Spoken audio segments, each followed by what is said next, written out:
साडी फौज कायम है। इक्को ही सिंह खड़ा रहा। जे निशान साहब डिग पे जां दुश्मन का झंडा डिग पैंदा सी तां मन्निया जांदा वो हार गए। वो इसे करके अपना निशान साहब उच्चा खड़ा किया जाता है कि असीं जिते हुए हैं, वाहिगुरू जी की फतेह है सदा। इसे करके निशान साहब एक निशान साहब के उत्ते अज तक जिन्नियां शहीदियां 6वें पातशाह वेले होईयां, जिन्नियां 10वें पातशाह वेले होईयां, जिन्नियां बार च होईयां, उन्हां शहीदां दी मेहर दा सदका ही निशान साहब खड़ा अज। इस करके निशान साहब दे दुआले हमेशा शहीद सिंघां दा पहरा हुंदा। एक जगह का नाम नहीं लेंदा मैं, श्रोमणी कमेटी च हैड ग्रंथी सी। जो मैं इन्नियां गल्लां सुनाउणियां उन्हें कहना छड्डो परे बाबा जी, एवें आलतू फालतू गल्लां मारिया करो कथा च। करदा रहा। जो मैं हुण एक बार मिलण गया 2 साल पहला, मैनूं इदां करी जावे, मैं की हो गया, कहना हैगा। मैं की हैगा, हैगे आ। मैं दसदा सी, कहना मैं तड़के 1 बजे जो आया ना सेवा च, कहना निशान साहब के कोलों 10-10 12-12 फुट लंबे निंग सिंह खड़े जकारे छड्डी जाते। कहना मैं आख्या भी ये निंग सिंह सवेरे सवेरे किधरों आ गए।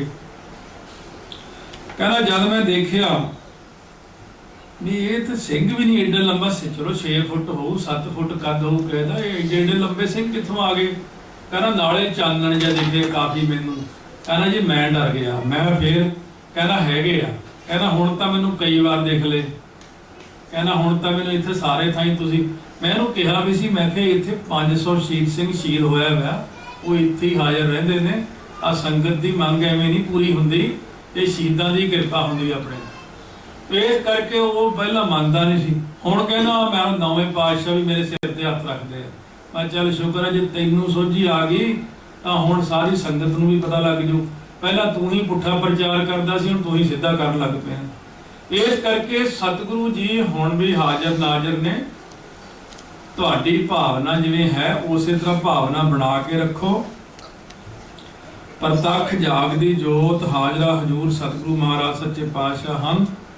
महाराज ते यकीन रखो। अंतर गुर आराधना जेवा जप गुर नाओ, नेत्री सतगुर पेखना, श्रवणी सुनना गुर नाओ। सतगुर सेती रत्तियां दरगह पाईए ठाओ, कहो नानक किरपा करे। पर नाल आ गल तुसीं देखो, सारा शब्द लिखण तो बाद एंड ते कहदे किरपा। वड्डी चीज है किरपा। जिहदे ते किरपा नहीं वो कुछ भी नहीं, जिहदे ते किरपा है ਉਹਦੇ सारा कुछ। कहो नानक किरपा करे जिस तो ਇਹ ਵਖ ਦੇ नाम रूपी, जग में उत्तम काढ़िए विरले कई के। इस करके ਆਪਾਂ ਨੇ ਇਹਨਾਂ ਸਿਧਾਂਤਾਂ ਨੂੰ ਕਮਾਉਣਾ ਹੈ। ਆਪਣੇ ਕੋਲ ਹੀ ਸਾਰਾ ਕੁਝ ਹੈ। ਹੌਲੀ ਹੌਲੀ ਪਾਠ ਕਰੋ। जपजी साहब का एक पाठ पहला सुन के करो, फिर दूजा करो, फिर तीजा सुन के करो। कोई गल नहीं, 3 हो गए बहुत है, 5 हो जाएंगे हौली हौली 6 पाठ। आप कहने फलाने बंदे ने 100 पाठ किया, ये किवें हो सकता पाठ नहीं। जदों रस आउण लग जाता ना उदों बंदा हट ही नहीं सकता। जिवें एक दोधी की गल तुहानूं दसी हुई ना, महापुरख ने कहा भी तू 101 जपजी साहब कर लिया कर, रोज दुध बेचदा इधर उधर मोटरसाइकिल से जाना इन्हें कर लिया कर। वो सिंह तकड़ा सी, तड़के 2 बजे उठना, रात तक उन्हें पाठ करना। 4 साल वो 100 पाठ करता रहा। बख्शिश भी बहुत हो गई। महापुरख कहते बस कर, हुण हो गया बथेरे साल। वो कहना महाराज हुण मैं बंद करदा, हुण ये नहीं हुंदे।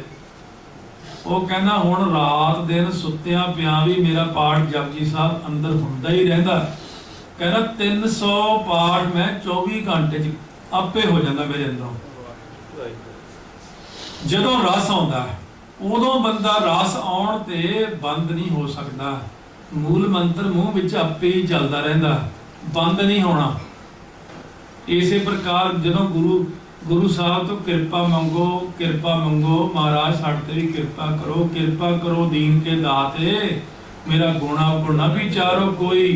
माटी का क्या धोप है स्वामी, मानस की गाते ही। इस करके महाराज दे अगे आपां ये बेनतियां करिए कि सतगुरु महाराज सच्चे पातशाह देखो, तुसी जिंदगी भर सारियां चीज़ां मंग के थक के चढ़ाई करके चले जाओगे। देदा दे लैंदे थक पाए, जुगां जुगंतर खाही खा।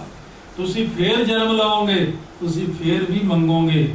ਲੱਖਾਂ ਜਨਮਾਂ ਵਿੱਚ ਆਪਾਂ ਇਹ ਦਾਲ ਰੋਟੀ ਮੰਗਦੇ ਆ ਰਹੇ, ਕੱਪੜਾ ਲੀੜਾ ਮਕਾਨ ਬੱਚੇ ਤਰੱਕੀਆਂ ਪੈਸਾ, ਪਰ ਕਦੇ ਕੁਝ ਨਹੀਂ ਬਣਿਆ। ਸਿੱਖ ਹੋ ਤੁਸੀਂ, ਸਾਰੇ ਸਿੰਘ ਹੋ।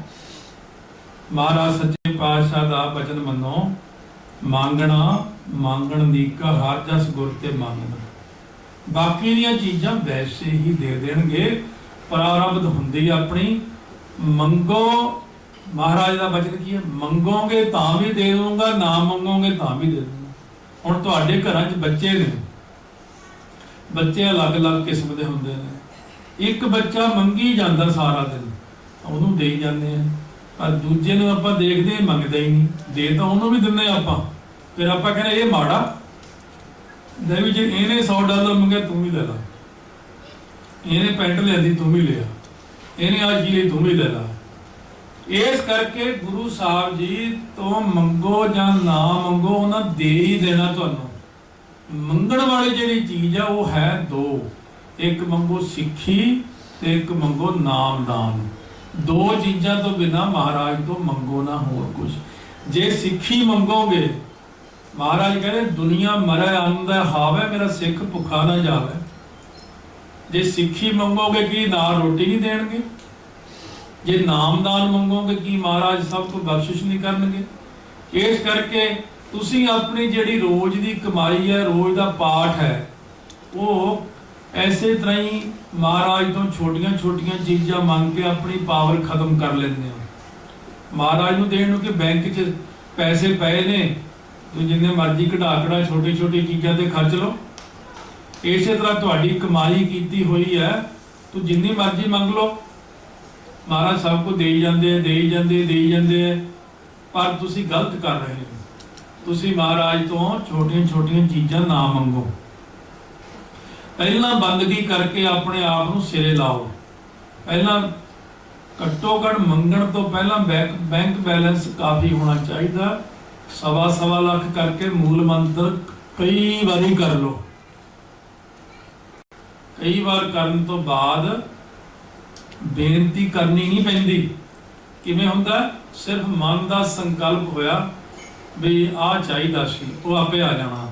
ਮਨ ਦਾ ਸੰਕਲਪ ਹੋਇਆ ਫਲਾਣੇ ਨੂੰ ਮਿਲਣਾ ਸੀ, ਸਾਹਮਣੇ ਖੜਾ ਹੁੰਦਾ।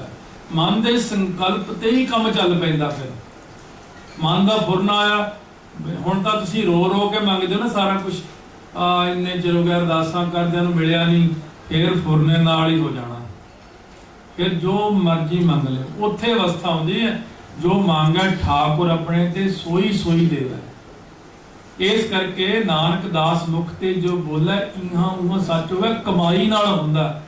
ਤੁਸੀਂ ਕਮਾਈ ਤਾਂ ਕਰਦੇ ਨਹੀਂ, ਬਿਨਾਂ ਕਮਾਈ ਤੋਂ ਹੀ ਆ ਕੇ ਮੰਗੀ ਜਾਂਦੇ ਹੋ। ਇਹ ਤਾਂ ਮਾਈਨਸ ਬੈਂਕ ਬੈਲੈਂਸ ਕਰਨ ਵਾਲੀ ਗੱਲ ਹੈ।